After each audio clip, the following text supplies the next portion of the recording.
What's happening, guys? Hey, Neil. It's one of those funny things. I always want to know, like, how many. So these lights are awesome. I can't actually even see people, but rather than having an introduction, I'm going to introduce myself. I'm Will Scott. I work at a place called Search Influence.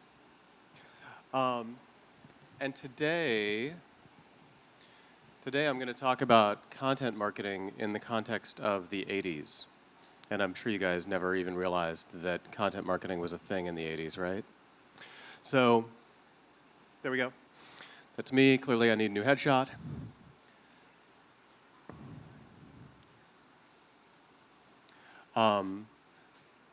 So,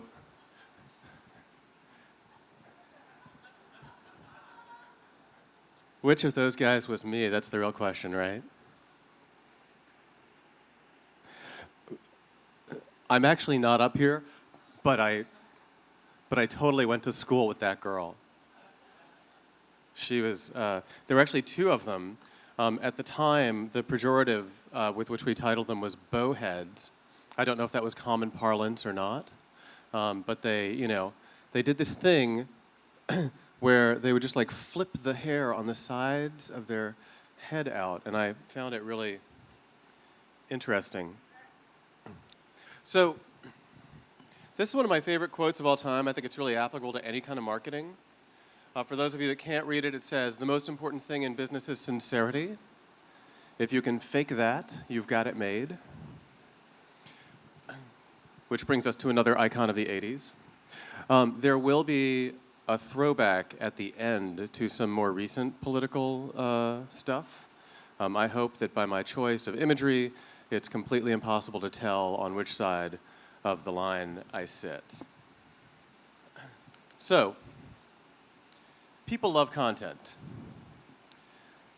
But, I think a lot of times we think about content and we think about the printed word, we think about sort of mass packaged content.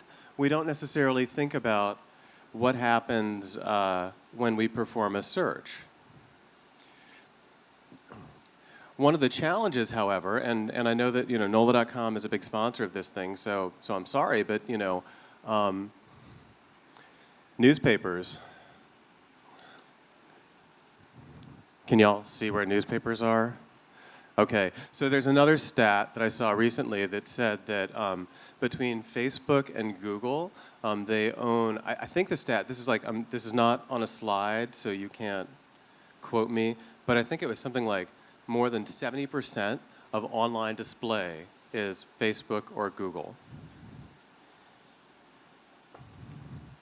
So even further, you can see over the span of time how much newspapers are losing their grip on the advertising dollar.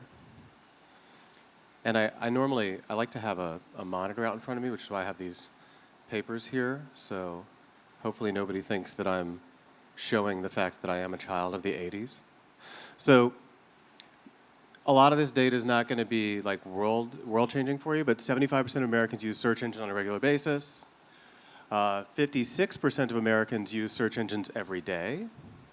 And 40% of searches are for local businesses, right? So in the context of for whom do we work, for whom do we market, local businesses actually matter a lot. And the challenge is that most local businesses do a really bad job of demonstrating their authority locally. It used to be really easy, right? You would buy an ad in whatever the newspaper or yellow pages of choice was, and boom, you were in front of all of your target market. These days, though, it's much more fragmented. So who in this room was alive in the 70s? Okay, a minority. But y'all will remember there were like 3 big networks and then PBS, right? So if you wanted to buy advertising, it wasn't that hard to cover the entire population. But now, when you see that 90% of organizations are thinking about content marketing, it's like, what does that mean? Where is that happening?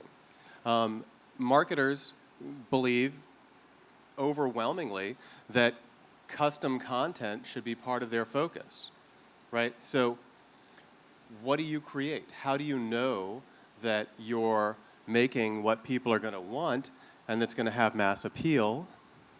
Who recognizes these? Who's ever rewound one of these with a Bic pen? Yes? Okay, thank you.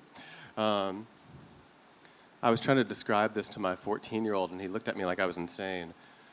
So what really happened is we were driving to Florida for something, and we heard on the radio that Ford was about to ship a car without a CD player. And I was like, oh my gosh, that's like paradigm shift for me. And he's like, yeah, whatever, dude. Right? Because it's not even the CD, even that format isn't relevant to him because everything is now really and truly digital, right? So content takes all kinds of forms. There's photos and images, there's videos, and these are all things that, the thing that's really interesting is going and throwing back on the 80s theme. Most of the ways in which we create content today existed in one form or another and have for a long, long time. And I quoted this, I think people here are more attuned to Mark Twain than other places in the world, but it was Mark Twain who said, history doesn't repeat itself, but it often rhymes. Everybody know this quote? Okay, if you don't, you should read more. But there are, used to be, there were like newsletters. My parents were in the marketing industry, and they actually worked for places like the Harvard Medical Review, and they published printed newsletters on a regular basis. And these days, if we want that sort of exposure, we can start a blog, or podcasting. This is the. So I grew up in New York City, and sort of.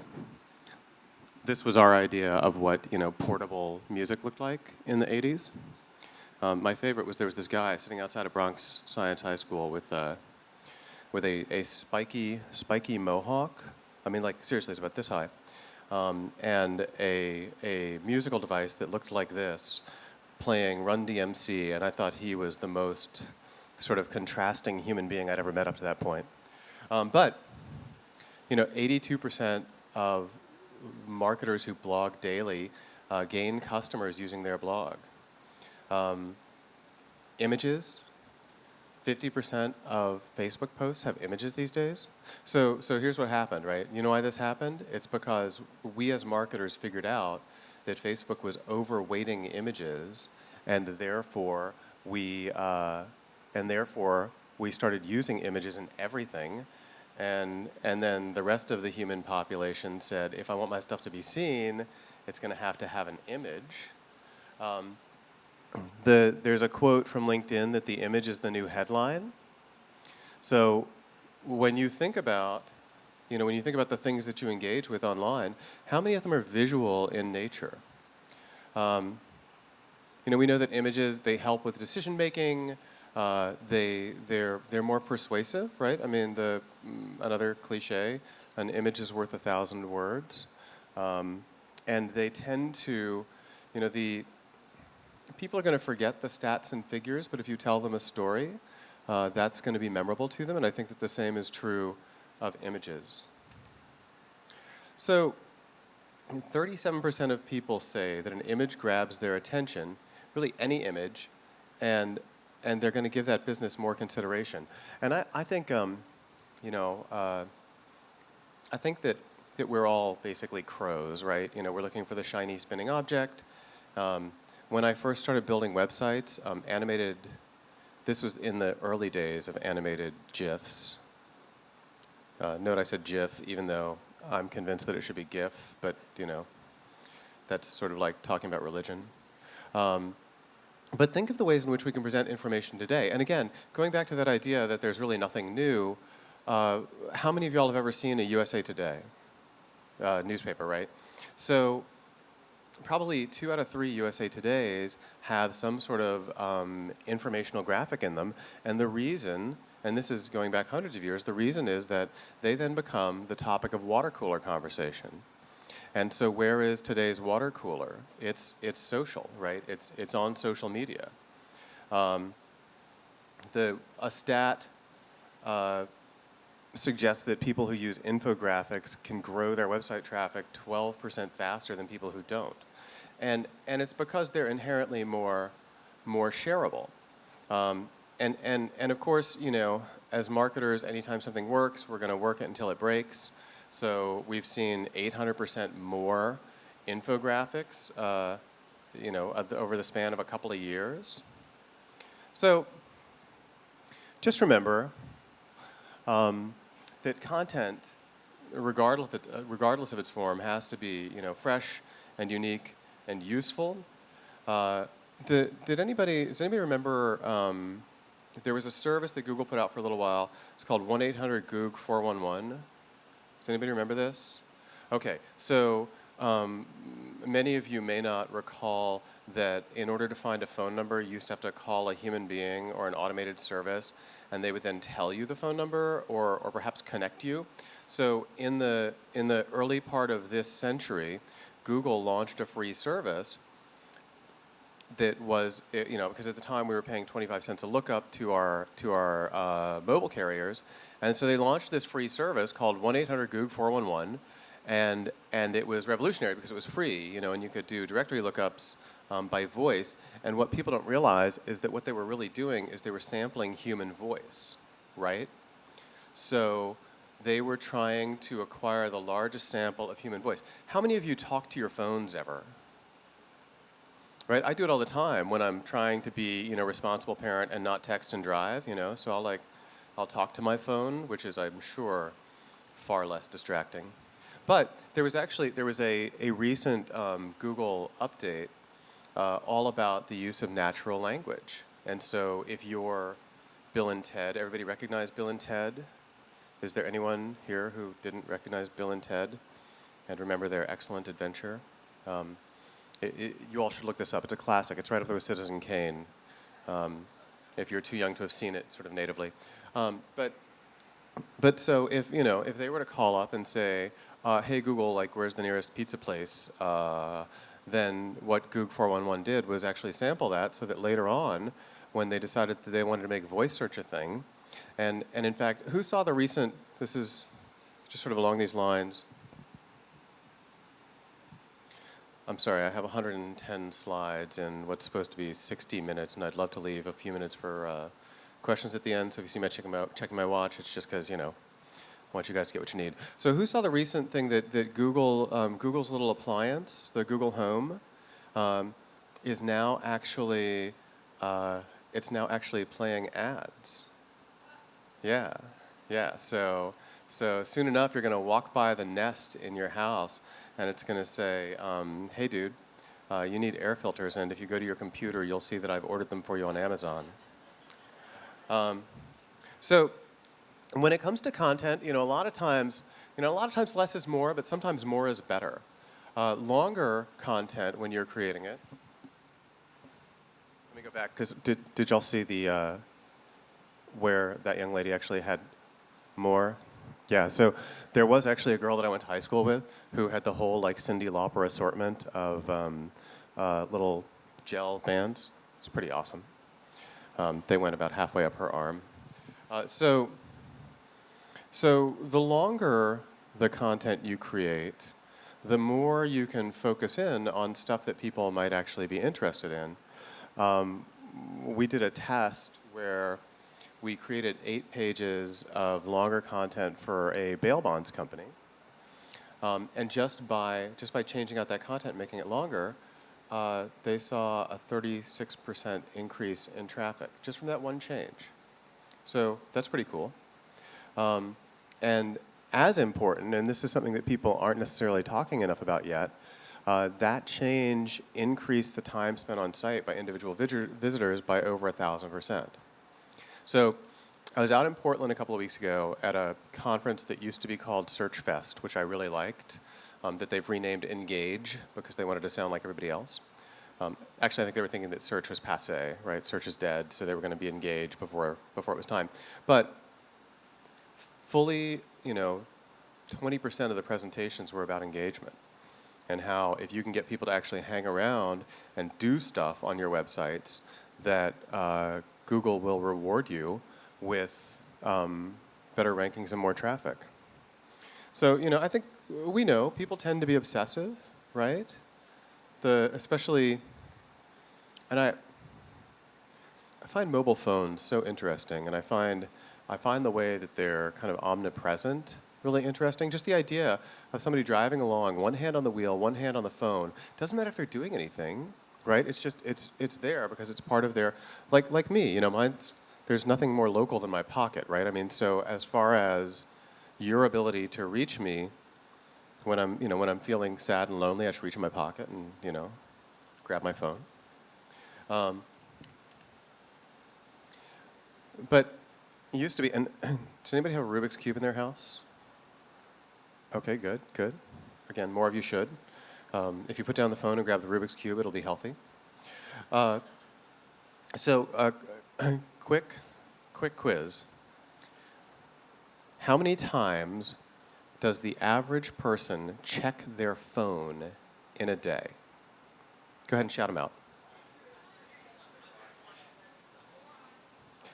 Okay, so 400 is a little high, but it's 150. According to data from Google, people check their phones 150 times a day. Is that interesting? Right. And we're on phones and tablets 4.7 hours a day. So think about it. We're awake for 15 hours and change, right? And so that means that fully a third of our awake time is on some sort of mobile device. Some fun stats. 55% would rather give up caffeine for a week than their mobile device. 21% would rather give up shoes for a week. I've lived in New Orleans long enough that this doesn't surprise me. 22% would rather give up their toothbrush for a week. And here's a fun stat. There are, in fact, more mobile phones in the world than there are toothbrushes. It's true. This is not one that would indicate that this test was run in New Orleans. And then finally, a third of the population would rather give up sex for a week than their mobile device. So, what that says is that anytime you're thinking about content, if you're not concurrently thinking about mobile, you're missing out, right? So if the websites that you create and use don't load fast, 3 seconds is about as much as you get. I grew up I grew up pre-internet, and I started working on the internet about the same time that Al Gore invented it in 1994. And I appreciate the laughs, and the problem is that joke very soon is going to be, yeah, nobody's going to get it. I know. But the point is that, so when I first started building websites, we were doing it over, we were like viewing them over a 14.4 modem, which meant that we actually had to care about things like how big the images were that we used, and as our web designers, first off, the problem is that they're all really young, and so their eyes are really good, and so they use these little tiny typefaces. But the other challenge is that because they're working on this like monster internet connection, they have no idea the impact of that. But it really matters for mobile, and as more and more usage goes mobile, it can really hurt. So much so that 60% of all search occurs on mobile devices. And I literally remember as few as 5 years ago, we were telling our clients, hey, we'll start worrying about mobile when it gets to 20%, right? So consider the rate of change there, right? So search influence has been in existence for a little more than 11 years, and when we first started search influence, I actually had a trio. Does anybody remember the trio except for Neil? Yeah, I knew Neil would. But the trio, it was like a BlackBerry, but way less cool. Because BlackBerries are really cool. Do you guys find this interesting? Yes? No? Yes? Okay, good, good. I don't want to, I mean, you never know. Like from a title, how are you going to know? So this is one that I find really interesting. When you look at the way that people actually engage in buying decisions, a lot of times we think that they're already brand aware, that they've already been impressed by something else that's out there in the marketplace, and that they've made a decision about what it is that they're going to buy. But 90% of smartphone users say that they didn't have a brand in mind when they started their journey. So this is true, right? So one of the fun things about having pretty much given up television is that you only watch a few things on TV, and in our house, it shifted almost exclusively to Netflix series that we should have watched 4 years ago, and reality television.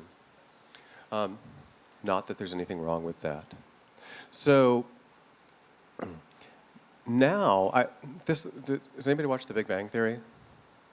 Okay, so one of my favorite, episodes of that is when one of the characters is dating this woman who is just like really, really, really shy, and so they have a date at the library where they can't speak, and so they just text one another the whole time. And I think that this is like, teenage lovemaking today. So more than 2 billion people are on social networks. When I first started talking about Facebook with any seriousness, I would say that if Facebook were a country, it would be number 3 on the global scale, right? There was China, and there was India, and there was Facebook, and then there was us, and then there was Indonesia. If anybody's keeping count, Indonesia is number 4. But, and I would jokingly say, and India's running scared. Well, guess what? It's now Facebook, then China, then India, still us, and then Indonesia. But I think pretty soon it may be Canada. I don't know, maybe. But when you look at the data, there's almost a 1-to-1 correlation with people getting on the internet and people getting on Facebook, because 89% of adults use some sort of social media, and almost 80% use Facebook. So it's almost, I mean, this is why Mark Zuckerberg is so stinking rich. Okay, good. The pile on the left is almost as big as the pile on the right, and we're 25 minutes in. So why, right? It's because you can know pretty well to whom you're talking. You know that almost everybody that you want to talk to is there. Again, there's the stat that I saw recently that said that Google and Facebook represent almost 70% or more than 70% of all online display advertising. To me, if I'm a publisher, that means that I've got to find a way to engage with these, or there's no life for me. And it breaks down interestingly demographically. The majority of people are on Facebook, and it's more women than men. LinkedIn, I'm sorry, does skew a little bit. Does still skew a little bit female. But when you look at the age ranges and the actual dollar figures of people who are on LinkedIn, it's if you can figure out how to advertise into that group, it's actually potentially a much more profitable group to talk to. And then the one that sort of blew me away when this stat was first published was that Pinterest at the time had way more users than Twitter, right? Does anybody use Twitter anymore except like to follow? Yeah. So so I'm really interested to see what happens with Snapchat. I had the good fortune to go talk to a group of college students a few days ago, and I don't know how to snap. It's not natural for me, right? Or there's this great video. If you ever want to see something really funny, Bill Belichick responding to a question about social media usage, says, "Yeah, we don't use that snap face stuff." So, but it's much better when he says it. So what's the challenge, right? I'm a Facebook investor, so I love Facebook. But as a marketer, what I've come to realize is that they are going to get every penny that they can from me, right? This is this chart is from a guy named Jay Baer. He runs a blog called Convince and Convert, and the bars going up on the right are Facebook's stock price. Obviously, this is about a year old. It's now over 130. And the line going down and to the right is Facebook's organic engagement. So even if somebody has said they like you, they're your fan, as we used to call them, you're not going to touch them unless you pay money. This was a really sort of pointed example of that. One of our teammates, actually our director of sales and marketing, her husband's family runs this. It's like a motorcycle shop, but they restore old bikes over on the Mississippi Gulf Coast. And so she posted this message about, hey, if you're interested in this really cool 1978 Kawasaki, it's almost for sale. And she got this, the next time she logged into her Facebook account, she got this nice message from Facebook that said, hey, try boosting this to reach more people. In other words, if you don't pay us, no one is ever going to see your stuff, right? Does anybody remember these? Right? There was a point in time where these were thick enough that you could use them as booster seats. Now they're, smaller than a bridal magazine in most locations.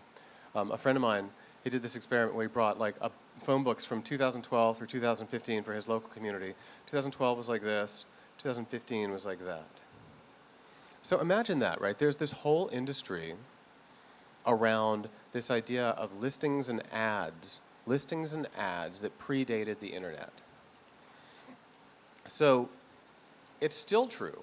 There's everybody can put up a Facebook page, everybody can claim their Google listing, they can do all these things, but when you consider who are those advertisers, who are the ones that are making Mark Zuckerberg rich, it is mostly individual businesses, and they are spending between $5 and $50 a day. So if you're a professional marketer, most of these people have been trained by the system to be below your budget levels. If you're an individual business owner, it's pretty awesome that you can go and get that kind of exposure for $5. So as people engage with Facebook, can you guys see this, the background on this image from down there? Yeah. I was going to say, who actually recognizes what that is? Yeah, it's an 80's video game called Duck Hunt. And that's the really triumphant dog holding his ducks. So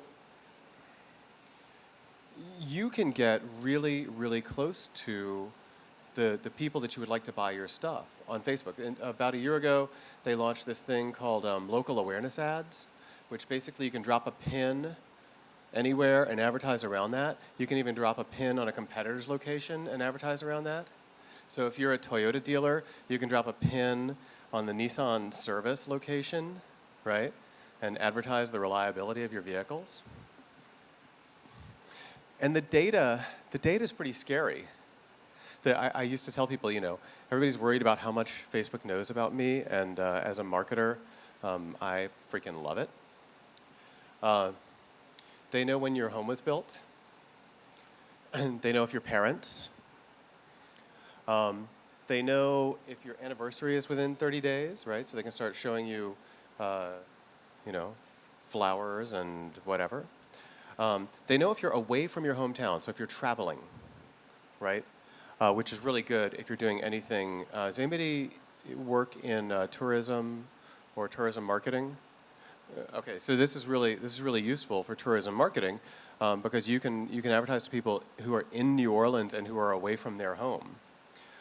You can know if people are new vehicle buyers, used vehicle buyers, business travelers, and I'm gonna tell you guys sort of a power trick that's kind of fun. If they're interested in cancer causes and probably lots of other causes too, and so if you want to know what data is known about you Axiom, which is one of the big data providers, has a website called aboutthedata.com. And then just because I want to be, conscious of all of our Indian brethren, cricket enthusiasts, native Indian brethren, not those who grew up here, Neil. I mean, unless you're a big, I'm sorry, you're sitting right in front of me. So I think I may have had these skates. But so aboutthedata.com. Go, you put in like your name, email address, and zip code, and it'll tell you what they know about you. I've done this, and they know what cars are in my driveway. They know the approximate value of my house. They know almost how much I owe on my house, right? So think about this as a marketer, what you could do with this information. For some reason, they don't know that I own a Vespa, which I do. I also use Macintosh computers and occasionally wear a scarf, and the Venn diagram intersection of Vespa, Mac, scarf, it's huge. It's like 95%. So the main thing is to have the right tools, right? And there are who knows who the guy on the left is? Okay, right. They're doing like somebody's doing like a remake of this on TV right now, aren't they? I love that. But the thing is, like, how do you know what to create? You can figure it out. You can scan the information that's on sites and see what's actually getting used. You can group it by types of content. You can see a big one for me is like more analytics are better pretty much always because you know what's getting impressions, what's getting clicks, and whether or not it's worth spending the time to actually develop. So a couple of tools that I find really interesting, because right this second I'm very interested in the idea of native advertising, which some people call fake news. But you can actually insert your advertising message right into what appears to be a native news feed on newspaper websites, right? So I'm there scanning through NOLA.com sports. I'm like, that's very interesting. Boom, bass fishing boat of the pros. And guess what? It might not, in fact, be real news. But how do you know? This is one of NOLA.com's sister papers, The Oregonian, The Hidden Treasures and Tastes of the Oregon Wine Industry. That sounds editorial, doesn't it? It's not. You can create your own fake news, right? So this is if anybody hasn't read this article, it's really, really instructive. Has anybody read this article? It was making the rounds on Facebook. Okay, you should go find it. It's really funny. Again, my intent is not to indicate, for which party I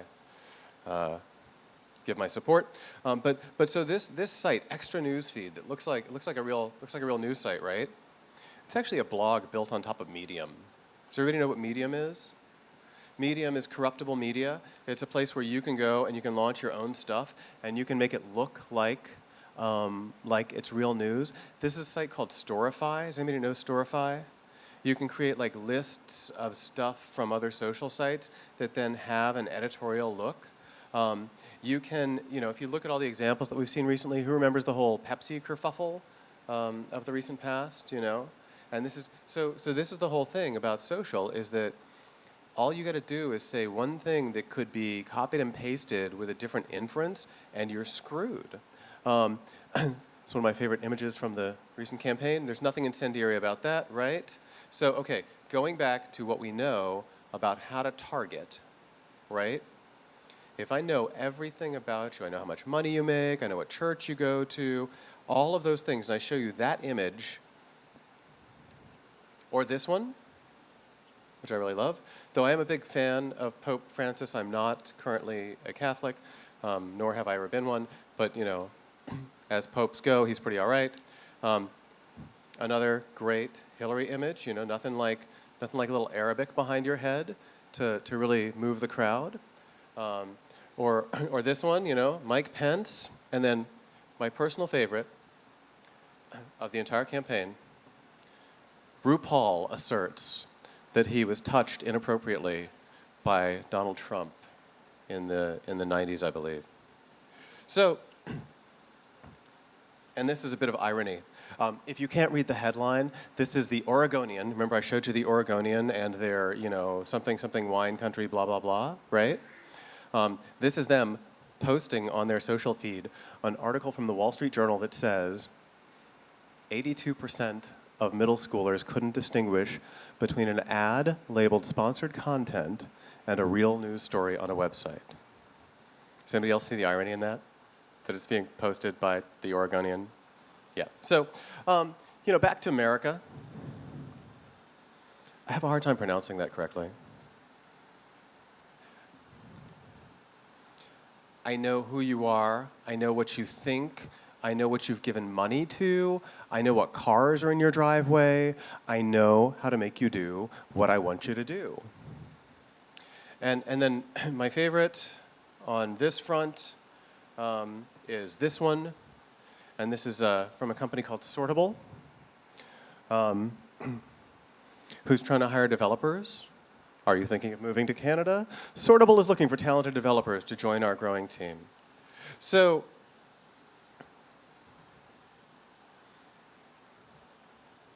that's pretty good.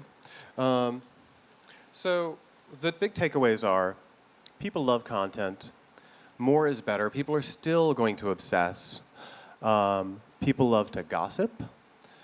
Anytime, any free listing is probably not enough to actually get you in front of the audience that you would like to be targeting. And it's important to have the right tools.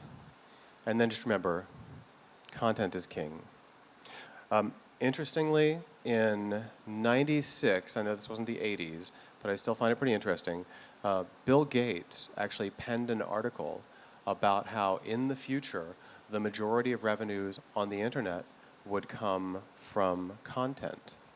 '96, Bill Gates. We make so much fun of Microsoft, at least in my office, and here's this guy being so prescient about the value of content. Hopefully y'all found that fun and informative. I'm Will Scott. Our company is Search Influence. If you want to know anything about your website or social presence, I have these cards up here that you could fill out and leave for me, and one of my team would do a free analysis of your stuff if you were interested. And if you are in sales, there's a flyer that talks about how we're hiring. We're actively hiring salespeople right now, and thank you.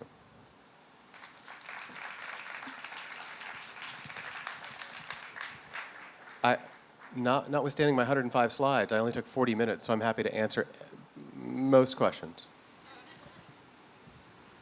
Does anybody have any questions? Yes, sir.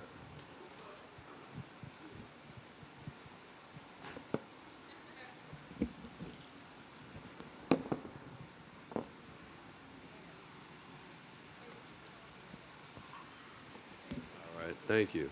I want to know who taught you web design? What made you get into the business?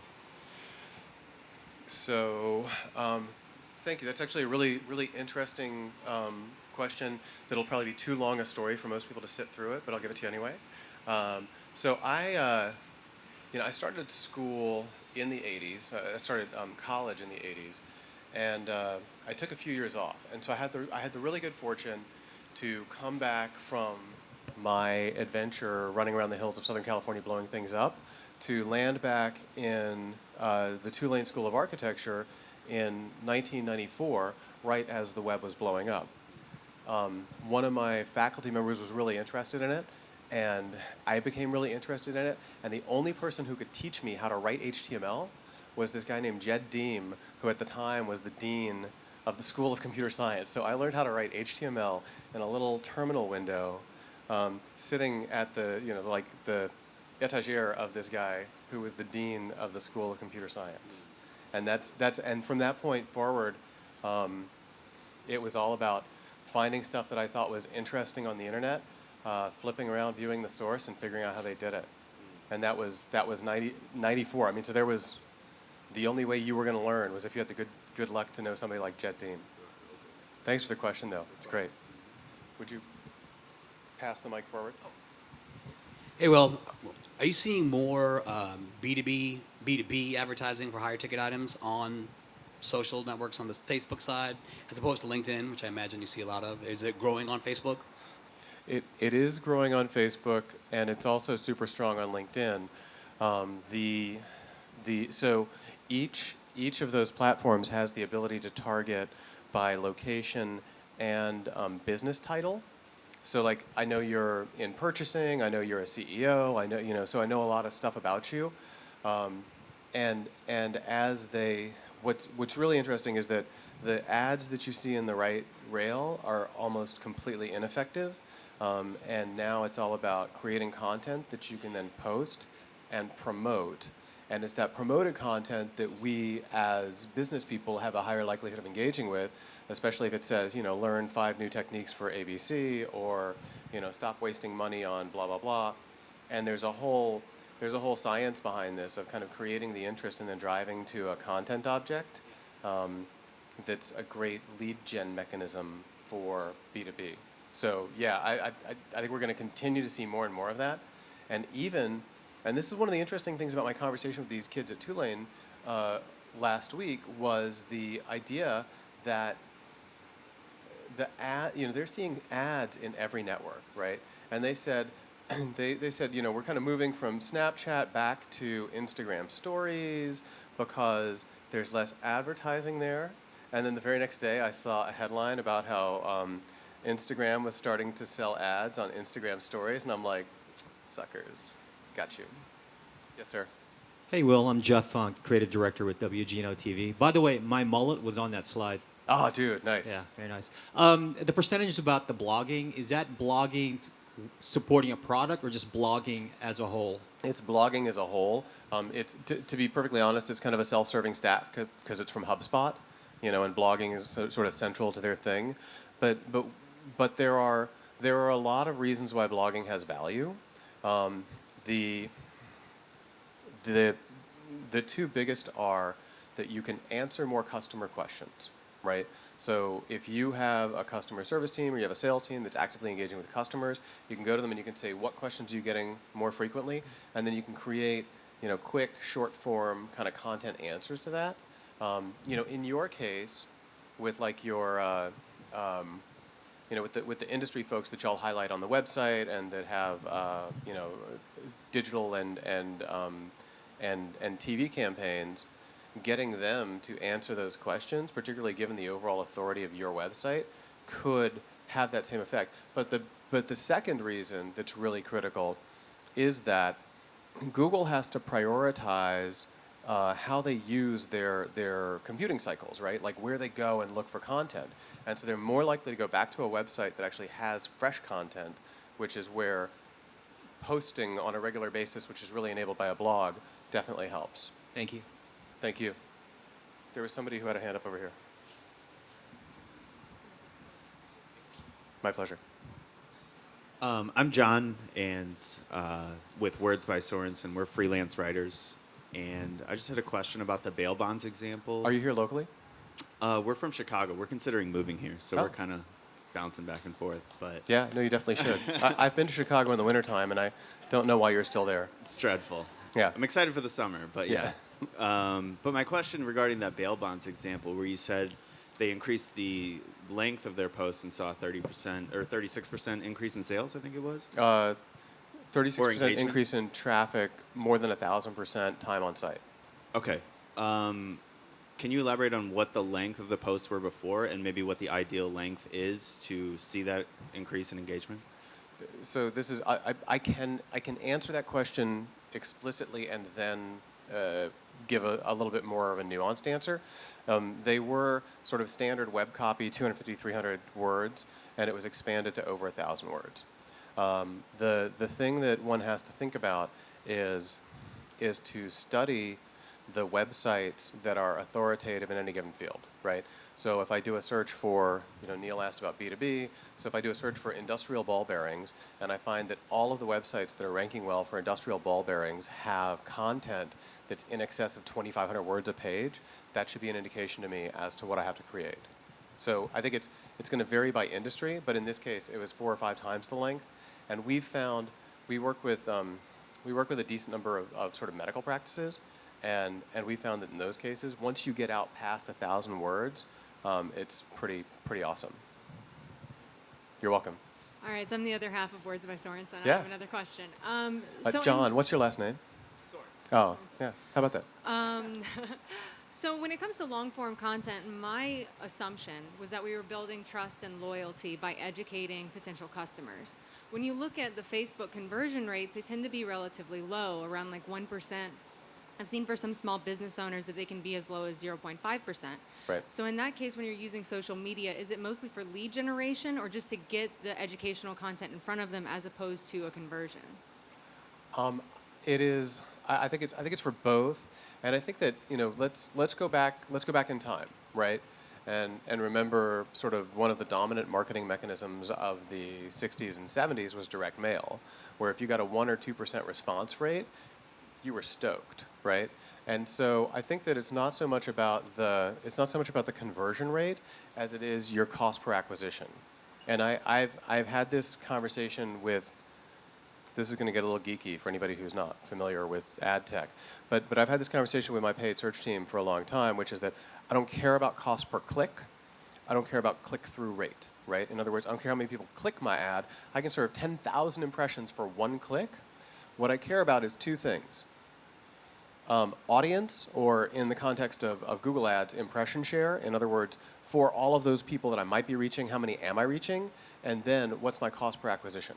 Right. So if I have for a given business, let's take cosmetic medical as an example, where $50 to $150 is an acceptable cost per lead, right? Because their average cost per engagement is $2,700. If I can drive leads at an acceptable cost per lead, and I have anything less than 100% share of voice, then I have opportunity. Right, so that's where, to me, the question needs to be not so much about like 0.5%, cool. As long as the 0.5% that actually converts are going to turn into customers, then I'm happy as a clam. Does that answer your question? Yes, that answers it. Thank you. If everybody is doing this, how in the world are you going to keep generating new, fresh information, especially if you're writing about ball bearings? It's the classic 1,000 monkeys on 1,000 typewriters for 1,000 years would ultimately produce the works of Shakespeare question, right? I mean, I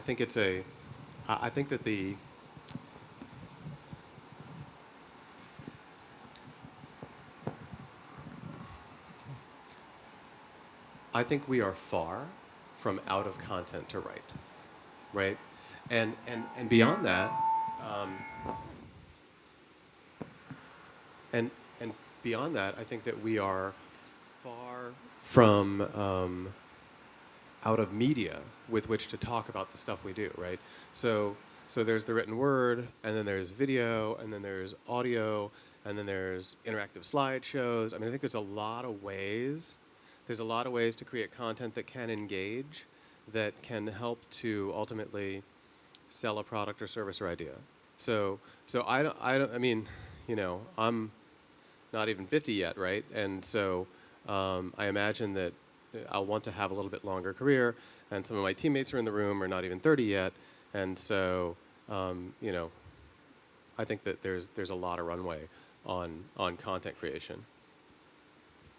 Thanks for the question, though. I had to think about it really hard. Anybody else?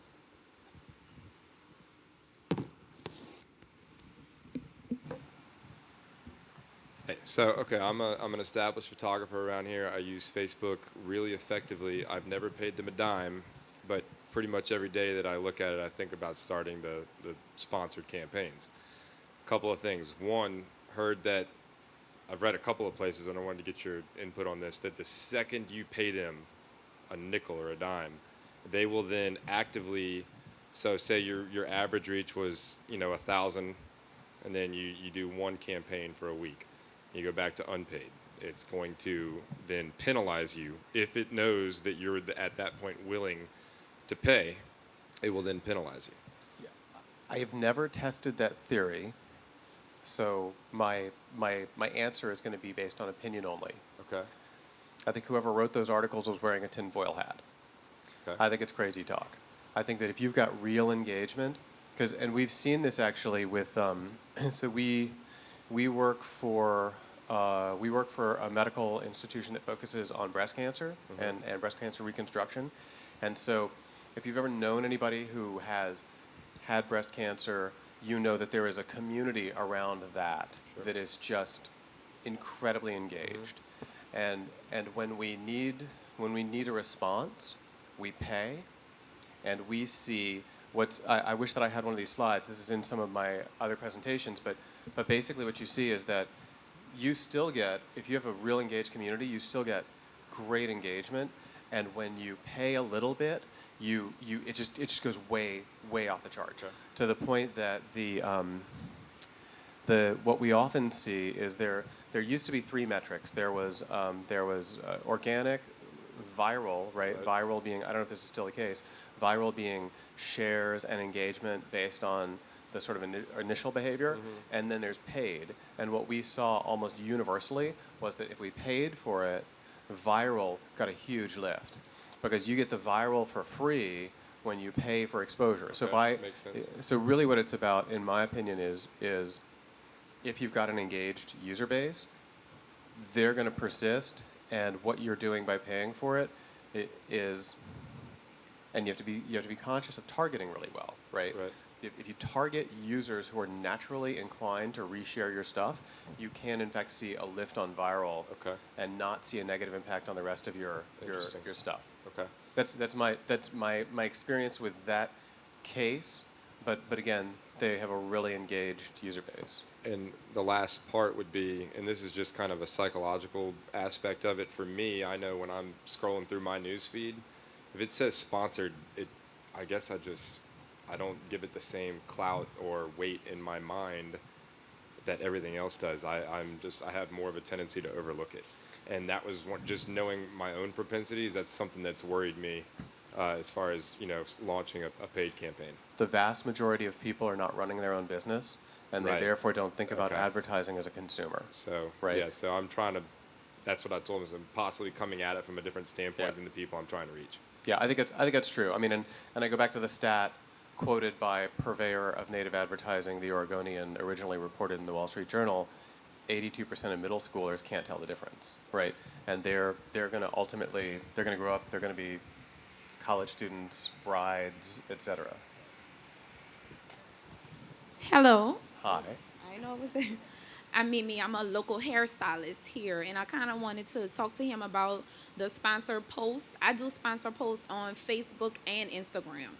It's basically a formula that you have to do, because if you go to post, it tells you about your demographics. So you have to streamline your demographics and your location to reach more people. I boost as little as $1, and it gets to a good amount of people. But if you keep boosting that same post at $1, it's going to reach more and more and more people, because you're giving more activity to that specific post.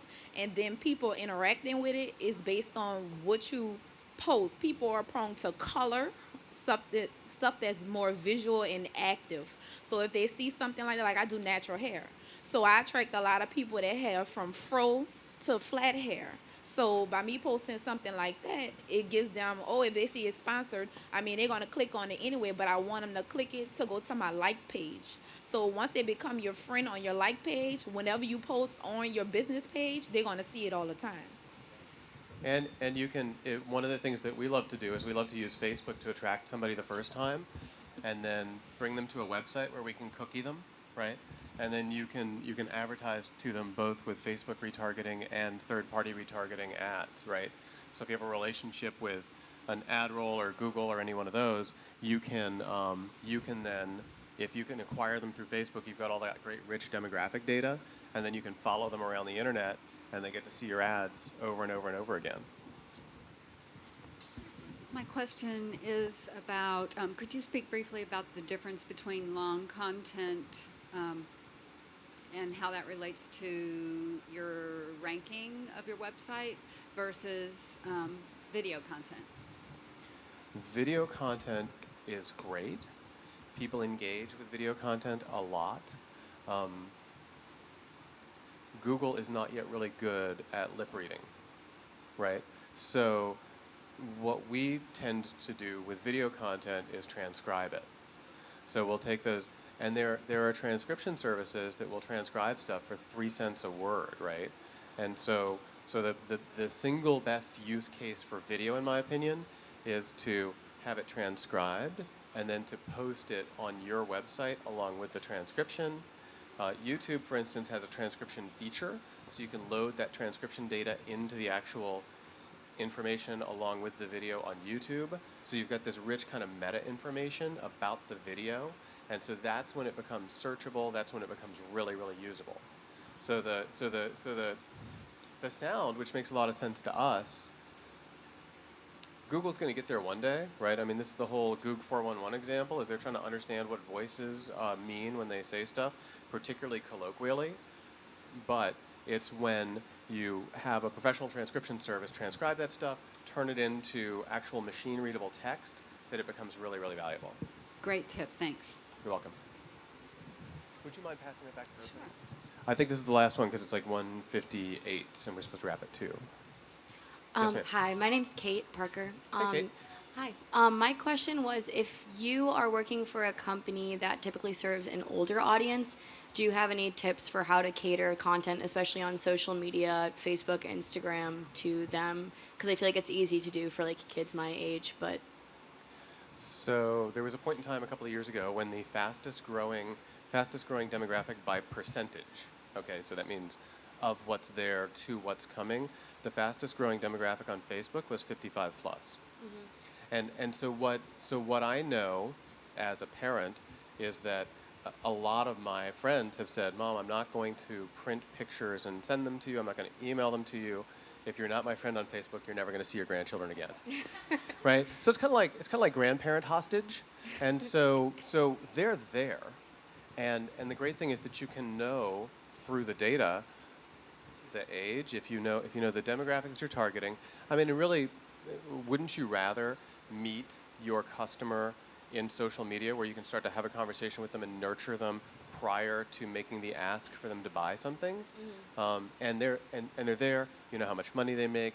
You know how many kids they have. Oftentimes, you know if they're grandparents or not, and so you can start to, tug on that stuff. Good-looking, gray-haired guy with small child on a bike. I don't know what you're selling, but there's something there in which you can, through the visuals, as you say. And it was interesting that you said that, because a friend of mine, what they tend to do is they tend to take the images and just blow out the saturation. So there's like a lot of bright colors, and they sometimes get dinged for it. But as a person who has been wearing glasses since he was 37 because he spent too much time looking at computer screens, big text, bright colors are going to get me every time. So was that a helpful answer? Yeah, thank you. You're welcome. Okay, you guys, thanks so much. I appreciate everybody coming.